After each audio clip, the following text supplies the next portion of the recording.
नमस्कार दोस्तों, स्वागत है आपका डेली करंट अफेयर्स में। दोस्तों, आज की वीडियो है 9 सितंबर 2025 के महत्वपूर्ण करंट अफेयर के बारे में। तो चलिए दोस्तों, आज का क्वेश्चन नंबर 1 है, भारत की पहली बंदरगाह आधारित हरित हाइड्रोजन पायलट परियोजना किस बंदरगाह पर शुरू की गई है? तो सही जवाब इसका option number C, VO Chidambaranar बंदरगाह, तो वीओसी बंदरगाह पर शुरू की गई है। डिटेल जान लेते हैं। तो 5 सितंबर 2025 को केंद्रीय मंत्री सर्बानंद सोनोवाल ने तमिलनाडु के वीओ चिदम्बरनार बंदरगाह पर भारत की पहली बंदरगाह आधारित हरित हाइड्रोजन पायलट परियोजना का उद्घाटन किया। वीओसी बंदरगाह देश का पहला हरित हाइड्रोजन उत्पादन करने वाला बंदरगाह बना है। क्वेश्चन नंबर 2, सरस आजीविका मेला 2025 का उद्घाटन कहाँ किया जा रहा है? जो सरस आजीविका मेला 2025 है, तो इसका आयोजन नई दिल्ली में किया जा रहा है। तो बी ऑप्शन है नई दिल्ली। तो सरस आजीविका मेला 2025, तो इसका आयोजन ग्रामीण विकास मंत्रालय द्वारा नई दिल्ली के मेजर ध्यानचंद राष्ट्रीय स्टेडियम में किया जा रहा है। आयोजन की जो तिथि है 5 से 22 सितंबर 2025 तक। तो 5 से 22 सितंबर 2025 तक इसका आयोजन यहाँ पर किया जाएगा। लगभग 200 स्टॉल लगाए जाएंगे और 400 से अधिक ग्रामीण महिलाएं जो स्वयं सहायता समूह से जुड़ी है अपने उत्पादों का प्रदर्शन करेंगी। स्वयं सहायता समूह की महिलाओं द्वारा बनाया गया उत्पादों का मालदीव को निर्यात भी किया गया है। भारतीय डाक विभाग की मदद से देश भर में इन उत्पादों की उपलब्धता सुनिश्चित की जा रही है।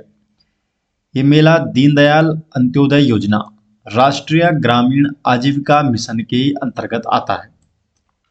Question number 3, operation Sindoor the untold story of India's deep strike inside Pakistan पुस्तक किसने लिखी? तो जो पुस्तक का शीर्षक है, तो ये पुस्तक किसके द्वारा लिखी गई है? तो लेफ्टिनेंट जनरल केजेएस ढिल्लों द्वारा। तो बी ऑप्शन सही जवाब है। तो सेना प्रमुख जनरल उपेंद्र द्विवेदी ने नई दिल्ली में operation Sindoor the untold story of India's deep strikes inside Pakistan, इस पुस्तक का विमोचन किया है सेना प्रमुख जनरल उपेंद्र द्विवेदी ने। लेखक हैं इस पुस्तक के सेवानिवृत्त lieutenant general KJS Dhillon. Question number 4, Bharat का पहला राज्य कौन सा है जिसने गिद्ध संरक्षण के लिए समर्पित पोर्टल दी वल्चर नेटवर्क लॉन्च किया है? तो दी वल्चर नेटवर्क किस राज्य ने लॉन्च किया है? असम ने। तो बी ऑप्शन सही जवाब है, असम। डिटेल जान लेते हैं। तो असम भारत का पहला राज्य बना जिसने गिद्ध संरक्षण हेतु समर्पित पोर्टल का नाम है दी वल्चर नेटवर्क लॉन्च किया है। विकसित करने वाली संस्था इसकी वी फाउंडेशन इंडिया के द्वारा इसे विकसित किया गया है। सहयोगी संस्था है गुवाहाटी विश्वविद्यालय का प्राणी शास्त्र विभाग। उद्देश्य क्या है? गिद्ध संरक्षण के लिए काम कर रहे व्यक्तियों और समूहों को जोड़ना। सहयोगी समूह है असम बर्ड मॉनिटरिंग नेटवर्क, लासा फाउंडेशन और सुरक्षा समिति। तो ये सहयोगी समूह है। इसके प्रमुख खतरे क्या है? सविषाक्तता, डाइक्लोफेनाक जैसी पशु चिकित्सा दवाएं, नकारात्मक सार्वजनिक धारणाएं, ये प्रमुख खतरे हैं इन गिद्धों के लिए। विशेष ध्यान की बात क्या है? विशेष ध्यान किस पे दिया गया है? पतली चोंच वाला जो गिद्ध है जिसकी आबादी घटकर लगभग 800 ये वयस्क गिद्ध रह गई है, केवल 800 रह गई है पतली चोंच वाले गिद्ध की आबादी। क्वेश्चन नंबर 5, प्रोफेसर वी के गोकाक पुरस्कार 2025 किसे प्रदान किया जाएगा? तो जो प्रोफेसर वी के गोकाक पुरस्कार है, तो 2025 का ये पुरस्कार किसे प्रदान किया जाएगा? तो आनंद वी पाटिल को। तो B option Anand V Patil को प्रोफेसर वी के गोकाक पुरस्कार 2025 प्रदान किया जाएगा। तो आनंद वी पाटिल को प्रोफेसर वी के गोकाक पुरस्कार प्रदान किया जाएगा।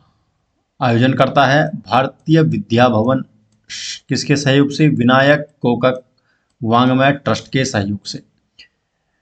आनंद वी पाटिल को इससे पहले केंद्रीय साहित्य अकादमी से सम्मानित किया जा चुका है। तो आनंद वी पाटिल इससे पहले इन्हें केंद्रीय साहित्य अकादमी से इस पुरस्कार से इन्हें सम्मानित किया जा चुका है। इस जो पुरस्कार है प्रोफेसर वीके गोकाक पुरस्कार, इसका नामकरण लेखक प्रोफेसर विनायक कृष्ण गोकाक, जिन्हें जो कि ज्ञानपीठ पुरस्कार विजेता हैं, तो इनके सम्मान में इस पुरस्कार का नामकरण हुआ है। ये गोकाक आंदोलन जो कर्नाटक में कन्नड़ भाषा को भाषाई दर्जा दिलाने के लिए पहला आंदोलन था, और प्रोफेसर वी के गोकाक ने उस समिति का नेतृत्व किया जिसने कन्नड़ को स्कूलों में प्राथमिक भाषा का दर्जा देने की सिफारिश की थी। नेक्स्ट क्वेश्चन है, क्वेश्चन नंबर है 6, strategy and pathways for accelerating growth in pulses towards the goal of आत्मनिर्भरता। तो ये शीर्षक है। इस नामक रिपोर्ट किस संस्था द्वारा जारी की गई है? तो ये रिपोर्ट जारी की है नीति आयोग ने। तो बी ऑप्शन नीति आयोग। तो नीति आयोग ने दलहन उत्पादन बढ़ाने पर एक रिपोर्ट जारी की है जिसका शीर्षक है strategy and pathways for accelerating growth in pulses towards the goal of आत्मनिर्भरता, अर्थात आत्मनिर्भरता के लक्ष्य की ओर दलहनों के विकास में तेजी लाने की रणनीतियां एवं मार्ग। रिपोर्ट में दालों को खाद्य सुरक्षा, पोषण, सतत कृषि और किसानों की आजीविका में भूमिका पर प्रकाश डाला गया है।